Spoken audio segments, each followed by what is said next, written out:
Music is the divine way to tell beautiful, poetic things to the heart. The gift to be cherished most of all is that of life itself. One's work should be a salute to life. Music, this marvelous universal language understood by everyone, everywhere, ought to be a source of better communication among men. This is why I make a special appeal to my fellow musicians everywhere, asking each of them to put the beauty of his art at the service of mankind. To live is not enough. We must take part.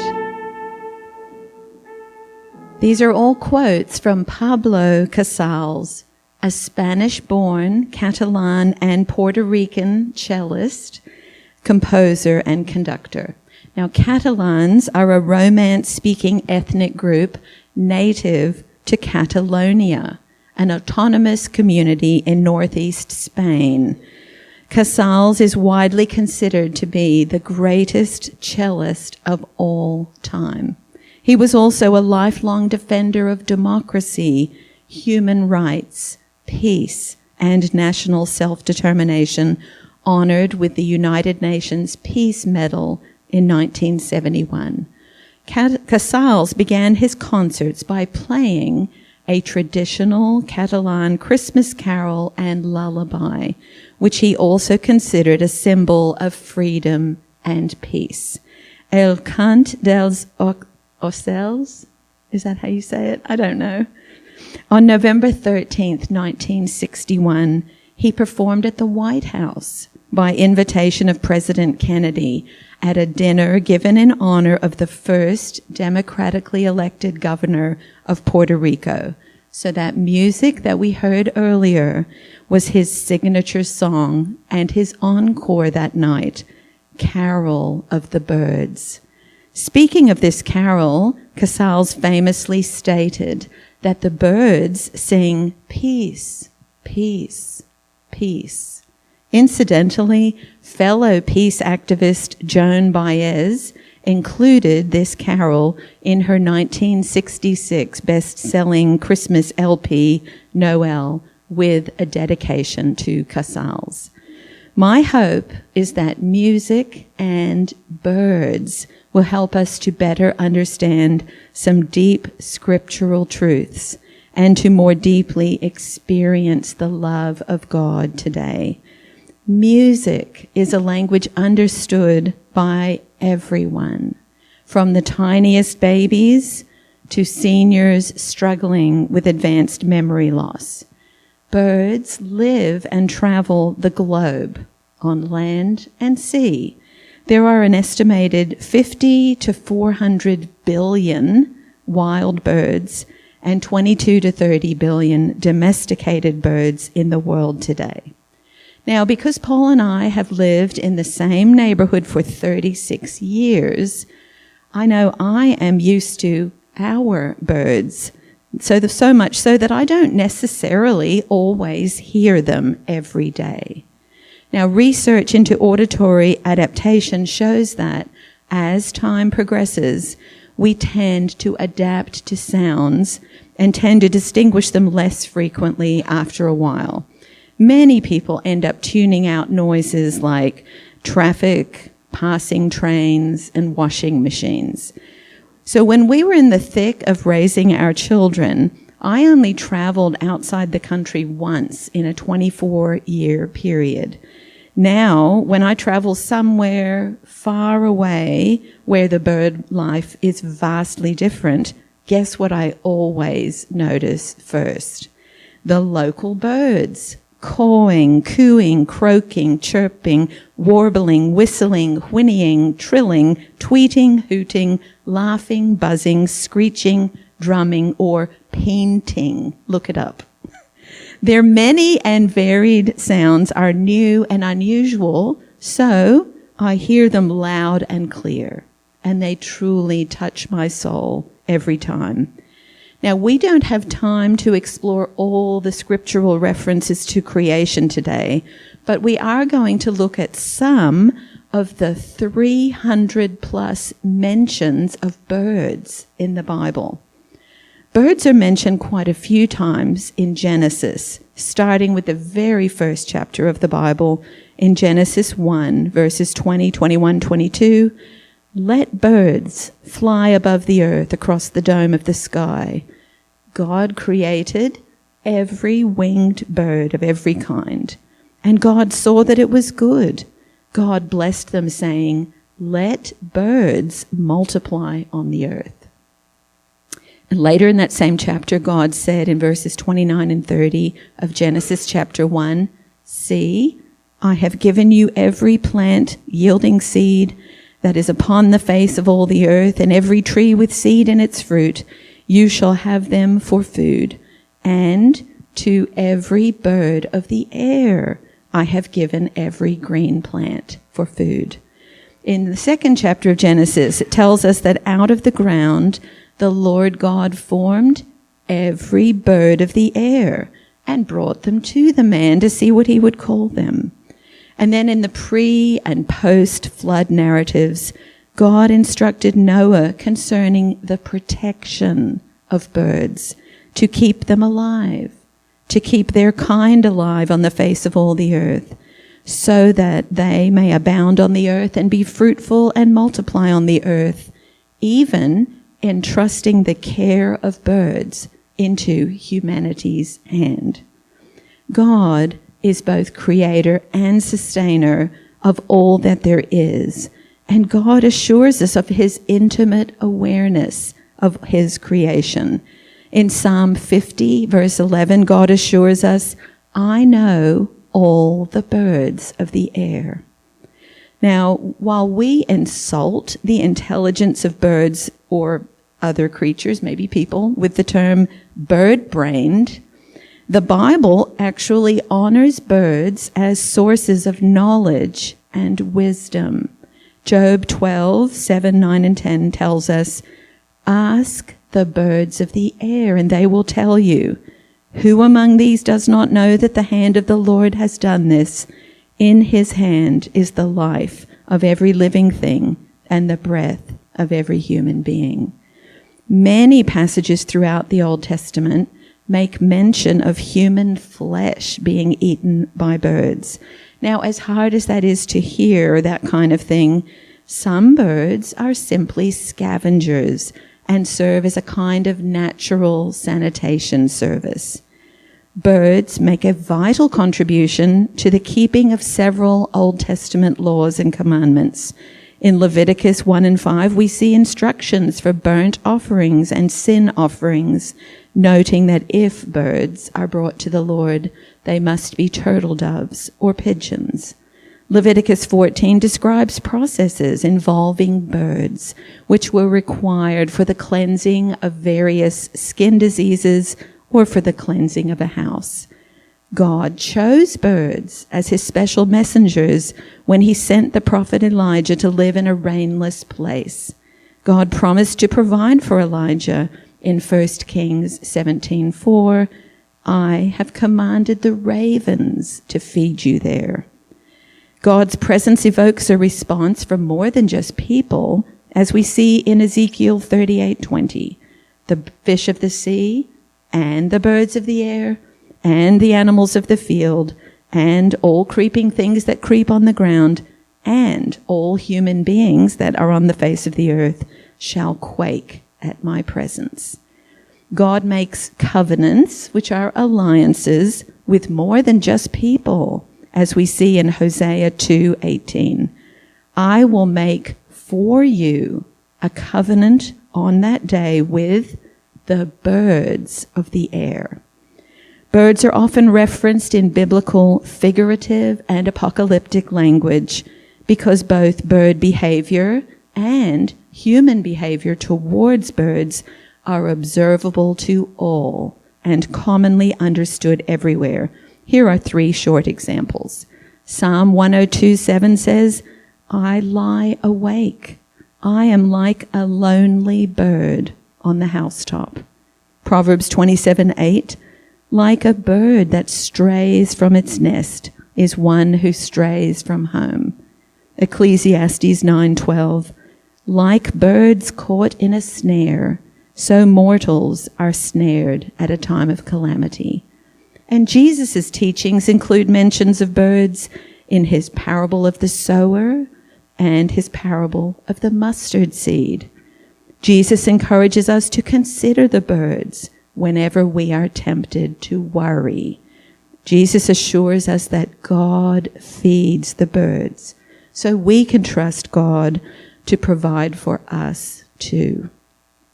For me, one of the most significant references to birds in the Bible is something else that Jesus said, as recorded in the Gospel of Matthew. So for context, Jesus has just spoken 6 woes to the scribes and Pharisees, not as condemnations or curses, but as acknowledgments of what needed to change. They had been focusing on the wrong things, religion and legalism. Jesus wants them to understand the most important things, the most important thing, which is the love of God. He knew that they couldn't give away that which they had yet to receive. And after all, love is an action. You can hear the longing and even the pain in Jesus' voice as he says in Matthew 23:37, "How often have I desired to gather your children together as a hen gathers her brood under her wings." Jesus chooses the image of a hen, a mother in nature, seen and understood well by his audience. It was common knowledge that hens gather their chicks under their wings for warmth, nurture, comfort, and protection, especially when they are most vulnerable. Jesus wants us to know that this is how God longs for each of us. Our Creator, Savior, and Lord is also our comforter. God longs that we would receive from him warmth, nurture, comfort, and protection. And just as chicks don't know what they need, we don't really know what we need either. We aren't completely clueless, but how often do we try to warm, nurture, comfort, or protect ourselves, forgetting to lean into the Lord and let him love us? In Isaiah 66:13, the Lord assures us, "As a mother comforts her child, so I will comfort you." How often do we try to do it all by ourselves, and forget that God has placed us in a family, the family of God? 2 Corinthians 1:3-4 calls to us, "Blessed be the God and Father of our Lord Jesus Christ, the Father of mercies and the God of all consolation, who consoles us in all our affliction, so that we may be able to console those who are in any affliction with the consolation with which we ourselves are consoled by God." Whenever I think of God being our comforter, I often return to Deuteronomy 33:12. "The beloved of the Lord rests in safety. The high God surrounds him all day long. The beloved rests between his shoulders." Some of my most precious memories are those with my children in their earliest years. Young children experience distress for many reasons and do not have either understanding or language to be able to clearly communicate their troubles. Whenever one of my sons or daughters were distressed, I would scoop them up in my arms, hold them securely in my embrace, let them rest with their head on my shoulder, back and forth, back and forth, back and forth, all the while singing a sweet lullaby over them.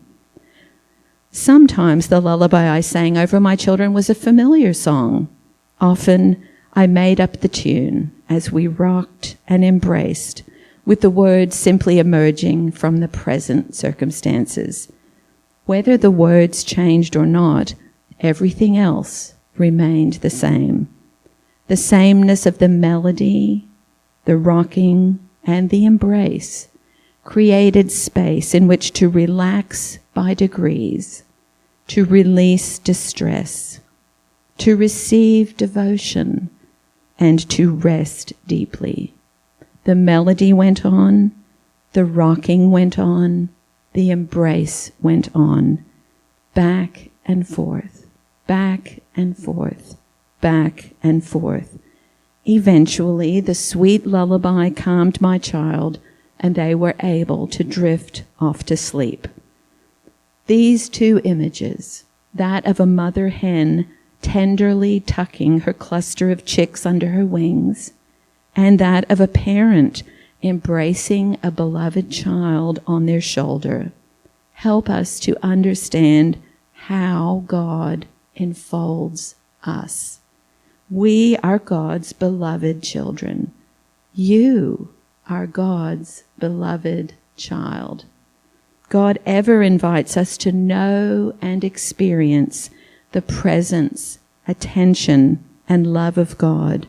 We are ever enfolded in the eternal embrace, the Trinitarian dance of love and joy and peace and rest.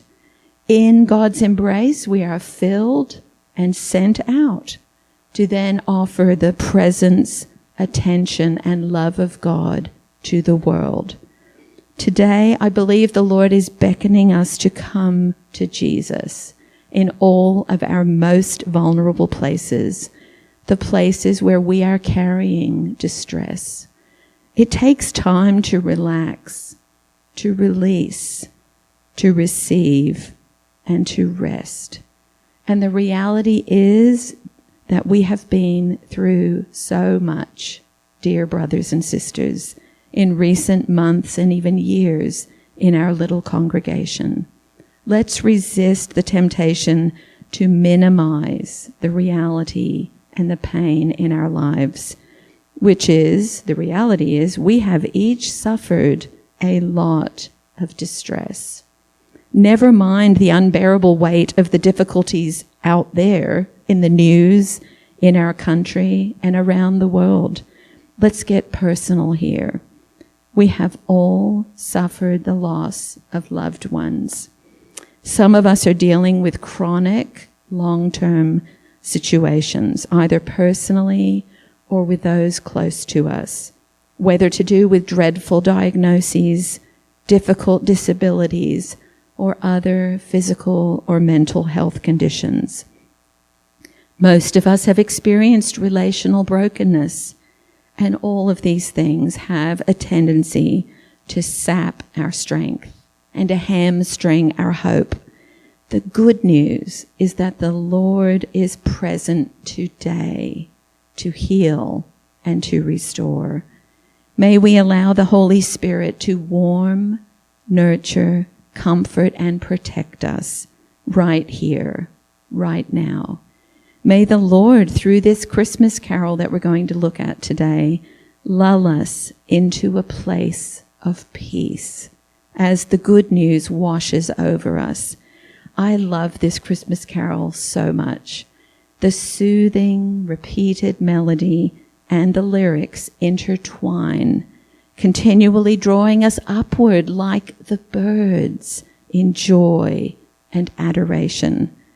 This song seeks to tell the whole story of the good news of Jesus, and it is the humble birds whose cries and flutterings we often ignore, who invite us to enter into the wonder and the beauty of encountering the Messiah.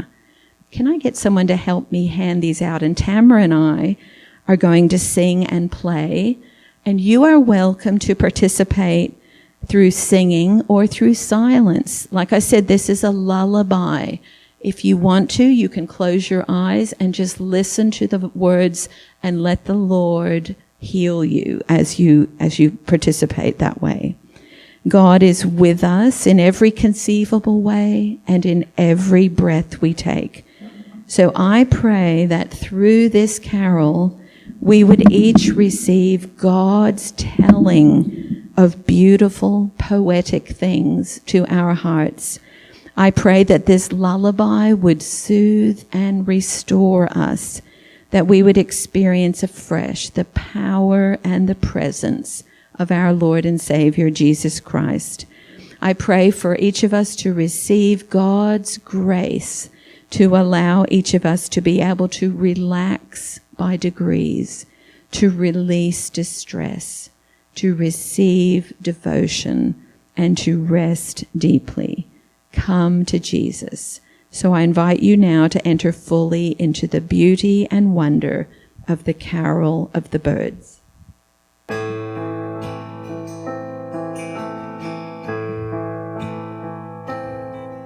On this most blissful night, emerges a great light and fills the sky with splendor.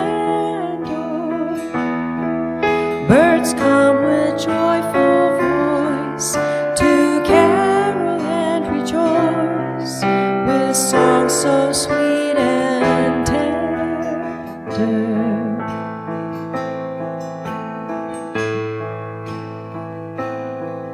The eagle does arise, flies high into the sky to tell the wondrous story. Sings Jesus born is he, from sin all are set free. He brings immortal gladness.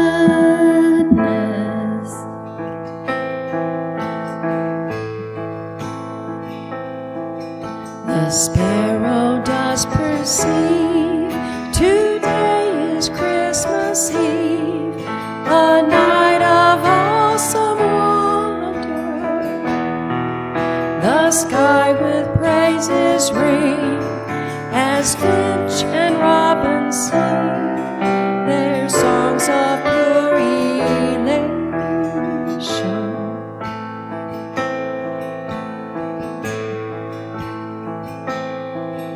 The linen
which does attest how I will make my nest inside of that small stable, to gaze upon the child who trembles still and sighs, embraced by his dear mother.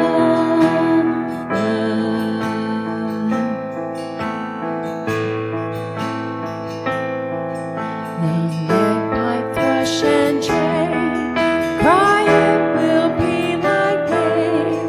The goldfinch notes with clarity.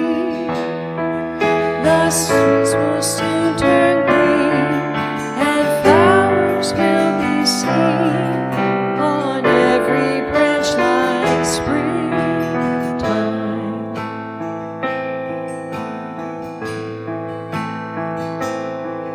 The chaffin whispers on, today glory to God. I feel unending, matchless joy to see this priceless gem, so lovely, radiant, held in the arms of Mary.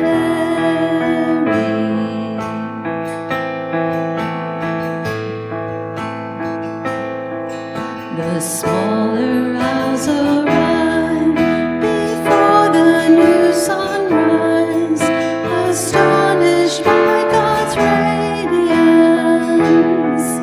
The larger owls entranced can't gaze or even glance at majesty so glorious.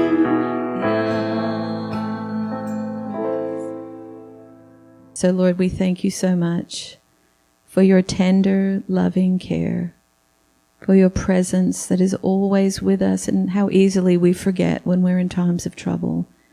Thank you for the gift of these humble birds who remind us in every day, if we have eyes to see and ears to hear, that you are our provider, you are our comforter, you are the lover of our souls.